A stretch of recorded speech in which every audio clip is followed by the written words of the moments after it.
가정맹세가 나오게 된 배경. 지금까지 통일교에서는 개인적인 나의 맹세를 해 나왔습니다. 1952년을 중심 삼고 기독교 문화권이 신부 문화권으로서 신랑을 모시고 하나님을 모셔서 천상천국 지상천국을 완결시키려는 것을 세계적 무대에서 완결할 것을 실패했기 때문에 40년 동안 다시 이것을 탕감해 돌아오는 역사를 거쳐온 것입니다. 세상에 가정맹세라는 말 들어봤습니까? 역사 이래 처음 나온 말입니다. 남자 여자가 가정을 잃어버렸기 때문에 가정맹세를 설정해서 하나님과 인류가 이 땅 위에 타락하지 아니한 본연의 기준에서 환영을 받을 수 있는 가정의 모체를 다시 세우지 않고는 하나님이 기뻐하고 하나님이 이 땅에 와 살 수 있는 지상 천상 천국을 이룰 수 없기 때문에 불가피적으로 이러한 맹세문을 세운 것입니다. 지금 40년이 지난 후에 비로소 우리 가정맹세가 나왔습니다. 이 가정맹세라는 것은 역사에 없는 노름입니다. 가정맹세가 나오므로 지상세계 사탄 가정은 앞으로에 있어서 갈 데가 없다는 것입니다. 가정맹세가 나온 것은 선생님이 2차 대전 승리의 기반을 잃어버린 것을 40년을 통해서 4000년 역사를 탕감해 가지고 복귀된 기준이 섬으로 말미암아 하늘나라가 지상에 설정되는 걸 말하는 것입니다. 첫째가 뭐예요? 우리 가정은 참사랑을 중심하고 전부 우리 가정은 참사랑을 중심 삼은 그 표제가 나오는 것입니다. 참사랑이 뭐예요? 참사랑이라는 말은 하나님의 사랑과 참부모의 사랑이 타락하지 않고 하나 되어 가지고 참사랑을 중심 삼고 참생명 참혈통이 연결된 걸 말하는 것입니다. 지금 통일교회는 40년 고개를 넘고 나서 세계 평화 통일 가정연합이 생겨났습니다. 이것은 완전히 복귀된 가정입니다. 복귀된 가정은 개인의 심신이 통일되고 부부가 통일되고 자녀가 통일된 가정이 되어야 합니다. 이 가정들이 외워야 할 것이 가정맹세입니다. 가정맹세는 심신이 투쟁한 가운데서는 부르지 못합니다. 부처끼리 싸움에서는 안 됩니다. 또 자녀를 낳지 못하고서는 안 됩니다. 심신통일, 부부통일, 자녀통일이 된 참아들 하나님의 사랑을 중심 삼고 하나 되어서 전부 가하만사성을 할 수 있는 이런 가정이 들어가는 곳이 천국입니다. 그래서 참사랑의 일체권을 이룬 자들이 불러야 할 게 가정맹세라는 겁니다. 가정맹세는 역사 이래 처음 나온 것입니다. 우리 통일교회는 40년을 넘어서 세계평화 통일 가정연합을 만들고 그것을 이루기 위해서는 절대적 규약이 필요한데 그 절대적 규약, 헌법과 같은 것이 뭐냐 하면 가정맹세입니다. 가정맹세라는 말은 역사에 없습니다. 천국을 향한 천국을 완성하는 가정맹세입니다. 가정맹세를 잘 보면 탕검복귀 내용을 중심 삼고 완전히 해방받을 수 있는 내용으로 되어 있습니다. 그렇기 때문에 이것을 외우는 사람은 타락한 세계의 가정권 내가 아니라 완성한 가정권 내에 들어온 사람입니다. 참사랑을 중심 삼고 가정권이 형성되므로 거짓 사랑으로 분립된 심신의 통일이 벌어집니다. 그렇기 때문에 몸마음이 하나 안 되고서는 가정맹세를 외울 수 없습니다. 가정이라고 하는 것은 놀랍고 무서운 것입니다. 그러니까 가정맹세의 내용은 천주적인 대선언이라고 하는 것을 잊어버리면 안 됩니다. 작년 1997년부터 부모님이 강연하는 강연문의 내용은 가정을 가져야 한다는 것입니다. 이것은 철칙입니다. 영계 해방의 축복식을 해야 할 때가 다가오는 것입니다. 360만 상 축복이 끝나면 영계 축복식을 할 것입니다. 상대가 영계에 갔으면 불러내서 묶어줄 수 있는 시대로 들어가는 것입니다. 그러니까 지옥 세계까지 해방되는 것입니다. 2차 대전 직후에 기독교 문화권과 미국을 중심한 하나의 세계를 이루었다면 미국과 기독교 문화권이 세계를 지배할 그때에 만약 내적으로 하나 됐더라면 얼마나 빨랐겠느냐 이겁니다. 그렇게 보면 하나님에게는 역사에 대한 최대 소망의 한때고 사탄에게는 최대의 위기의 일발의 시대가 2차 대전 직후였습니다. 그때 기독교 문화권과 미국을 중심 삼은 자유세계가 통일교회를 받아들였다면 그때서부터 영계의 통일권을 지상의 통일권으로 일체화시켰을 것입니다. 이것이 섭리관입니다. 세계 기독교 통일신령협회의 사명이 끝남으로 말미암아 종교의 사명은 끝나고 구원을 필요로 하지 않는 인류 역사상 처음으로 종교를 필요로 하지 않는 새 시대로 들어갑니다. 가정연합은 가정을 이상가정으로 만들므로 하나님의 창조 이상을 복귀 완성하고 하늘적 이상세계를 세우는 것입니다. 가정이 정착해야 됩니다. 지금까지 종교는 개인권을 목표로 했지 가정권을 목표로 하는 종교는 없습니다. 전부 다 출가, 가정을 버리고 나갔습니다. 시대가 다릅니다. 어떤 종교든지 개인 구원을 말했지 가정구원, 종족구원, 국가구원이라는 말이 없습니다. 우리 통일교회는 가정을 중심 삼고 국가구원, 세계구원을 말하고 있는 것입니다. 가정이 정착되어 세계가 통할 수 있는 가정이 되어야 에덴에서 바라던 하나님의 창조 이상의 결실이 나타나는 것입니다. 아들, 딸을 중심 삼아가지고 횡적으로 확대되고 그것이 하나님이 소원하던 종족이 되고 다시 자동적으로 민족으로 연결되어야 합니다. 그래서 가정이 중요합니다. 모든 것이 세계 평화 통일 가정연합으로 다 끝나는 것입니다. 자, 세계 평화 통일 가정연합 한번 해봐요. 세계 평화 통일 가정연합 그 중심이 무엇이냐 하면 가정입니다.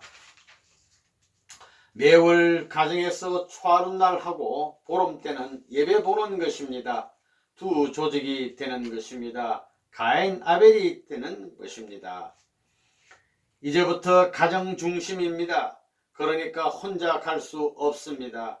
앞으로 인사조치도 부부 일신입니다. 남편이 장이면 아내는 부책임자입니다. 그 아들, 딸들이 모든 실력 기준에서 우수하게 될 때는 그들을 중요한 부처에 가정적으로 배치하고 일적으로 배치할 수 있는 것입니다. 지구촌 시대를 넘어 지구 가정 시대입니다. 오늘은 5월 1일입니다. 지금까지 맹세문을 갖다 경배 삼배하고 부모님이 다 이룬 것을 대신 상속받고 새로운 맹세문으로 옮겨갑니다 하고 기도하라고요. 그래서 그걸 상속받고 이런 새로운 가정맹세 시대로 옮겨지겠습니다 해서 미안하다고 전부 빌어야 됩니다. 맹세문에게 회개해야 됩니다. 이제부터는 나의 맹세와 가정선서는 그만두고 가정맹세를 하라고요. 가정이 아닌 사람도 가정맹세문을 전부 다 같이 하는 것입니다. 일반 사람도 다 여기 들어가야 됩니다. 가정맹세문은 모든 원리의 내용을 중심 삼고 가정평성에 합당한 핵심적 내용을 발췌해 가지고 기록한 것임을 알고 반드시 여러분이 기도하기 전에는 맹세문을 술술 외워서 자기 일신의 지금 상태와 자기 가정 상태가 어떻게 됐느냐 안 됐느냐 해서 안 됐으면 대본에 그것을 시정해 나가야 된다는 것입니다. 맹세문을 그냥 이루어야 된다 이겁니다. 가정맹세는 선생님의 역사를 두고 한 말입니다. 선생님이 가정을 겪어 나오던 역사를 두고 한 말이었다는 걸 알아야 됩니다. 그래, 첫째가 뭐예요? 환경이지요. 재창조 역사입니다. 땅을 찾아야 됩니다. 일족을 구해야 되고 그 나라를 찾아야 됩니다. 매번 기도할 때 이 맹세문을 외우고 기도하라고요. 몸마음이 하나 되지 않고는 기도할 수 없습니다. 하나님을 아버지라 부를 수 없습니다. 우리는 타락이 어떻게 해서 된 것인지를 알기 때문에 고칠 수 있습니다. 하나님의 마음과 몸이 싸우겠어요? 하나 됐겠어요? 하나 되기 쉬워요? 어려워요? 세계를 뒤집어 놓는 것보다 힘든 것입니다. 자기 완성이 세계를 승리하는 것보다 더 힘든 것입니다. 어떻게 몸 마음을 하나 만드느냐 하는 것인데 그게 쉬운 것이 아닙니다. 그래서 영계를 동원하고 영계에 있는 조상을 동원하는 것입니다. 그 대신 영계의 선조들이 활동하는 것에 대해 내가 지지 않아야 된다는 것입니다. 절대 안 져야 됩니다. 그래서 나를 따라오라고 하고 자면서도 강의하면서 자라는 것입니다. 선생님은 그렇게 삽니다. 어머니는 그런 선생님의 비밀을 압니다. 말씀을 다 못했으면 자면서 하고 있는 것입니다. 내일 아침에 설교할 것도 전부 다 밤에 얘기하는 것입니다. 그런 선생님의 비밀은 어머니는 압니다. 밤이라고 잠을 자는 선생님이 아니라는 것입니다. 항상 중얼거리면서 말하고 살아요. 맹세문을 외우려면 몸마음이 하나 되어야 되고 부부가 절대적으로 하나 되어야 되고 아들, 딸이 하나 되어야 됩니다. 그런 자리에서만 맹세문을 외울 수 있는 것입니다. 매일 이것을 암송하고 그럴 때는 자고 일어나서 아침 먹을 때, 점심 먹을 때, 저녁 먹을 때, 하루에 3끼씩 밥 먹을 때 생각해야 됩니다. 그 다음에 잘 때 생각해 가지고 내가 몸마음 하나 되고 부부가 하나 되고 자녀가 하나 되는 데 있어서 있는 정성을 다 했느냐 이렇게 반성하면서 이것을 매일같이 생활의 표준으로 삼아 나가야 되는 것입니다. 부처끼리 싸움하고서는 못 외우는 것입니다. 가정 맹세를 외우지 못하는 것이 얼마나 기가 막힌 사실인가를 느낄 줄 알아야 됩니다. 이것이 방패입니다. 40년 노종을 법궤를 가지고 이스라엘이 가던 것과 마찬가지로 우리 통일교회는 이제 가정 맹세를 가지고 하나 되어 천국에 들어가는 것입니다. 이스라엘 민족이 애굽에서 나온 것이 건국을 위한 것처럼 건국 사상을 철저화시켜야 됩니다. 마찬가지로 지금 우리는 전 세계적으로 나라가 없습니다. 통일교회는 나라가 없습니다. 그게 어디가 되어야 하느냐? 한국이 되어야 합니다. 여러분은 하나님이 계시다는 것을 하루에 몇 번이나 자각합니까? 24시간 가운데 몇 번이나 하나님이 계시다는 것을 느낍니까? 모심으로 구원을 받겠다고 하는 사람들이 24시간 가운데 한두 시간 정도 모셔가지고 되겠습니까? 공기보다도 절박하게 필요한 것이 하나님입니다. 물보다도 절박하게 필요한 것이 하나님입니다. 밥보다 더 귀한 것이 하나님입니다. 그런데 여러분은 그렇게 느껴집니까? 부모는 죽더라도 천도를 남기고 가야 합니다. 그 가정은 무엇을 위해 있는가? 자기 자녀를 위해 있다고 하더라도 먼저 하나님을 위하고 나라를 위해야 합니다. 그것이 결국에는 자기 자녀를 위하는 길입니다. 그래야만 자녀들이 하나님의 운과 세계의 운과 함께 나라의 운과 함께 할 수 있기 때문입니다.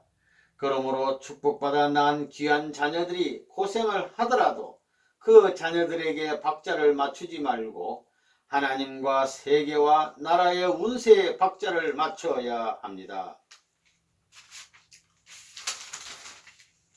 참사랑의 기원인 하나님은 아버지 입장에서 인간에게 절대 불변의 참사랑을 상속하시려 했던 것입니다.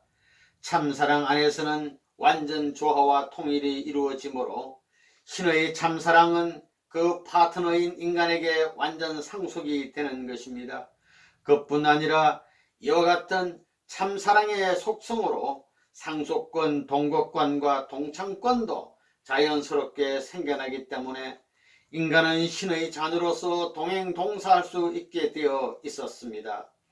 또한 인간 상호 간에도 참사랑을 중심으로 상속권, 동거권, 동참권을 누리게 되어 있습니다. 그리하여 인간은 신의 참사랑을 중심으로 각자의 이상과 행복을 소유하며 또한 자연스럽게 이를 선대와 후대에 전승하게 되는 것이 창조 본연의 세계였습니다. 참사랑이라는 것은 뭐냐? 자기 생명까지도 투입하고 또 투입하겠다는 이러한 자리, 주고 또 주고 잊어버릴 수 있는 자리에서만 참사랑이 시작되는 것입니다. 참사랑은 천지를 꿰뚫는 것입니다. 죽음의 세계도 뚫고 올라가는 겁니다. 생명의 세계도 강한 마음도 어디든지 뚫고 갈 수 있다는 것입니다. 사랑이 통하지 않는 곳이 없다는 것입니다. 사랑은 비밀의 방도 통합니다.